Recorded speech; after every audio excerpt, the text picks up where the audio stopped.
আসসালামু আলাইকুম।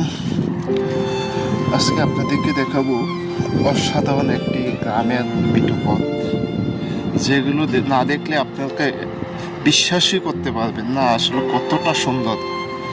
শীতের এই সকালে এই মেঠো পথগুলো যখন কুয়াশা প্রত্যেকটা ঘাসের উপর শিশু বিন্দুর মতো দাঁড়িয়ে থাকে, আসলে এই রূপ ও প্রকৃতি আসলে চোখে না দেখলে বিশ্বাস করা যাবে না। আপনারা দেখতেছেন এই রাস্তা দুই ধারে ঘাসের সাইডে কুয়াশা বিন্দু, দুই পাশে বিশাল বড় মৎস্য প্রজেক্ট। এই মৎস্য প্রজেক্টগুলোতে প্রত্যেকটা বছরে কোটি কোটি টাকা দেশের রাজস্ব খাতে যোগ হয়। এই দৃশ্যগুলো আসলে দেখতে হলে কিন্তু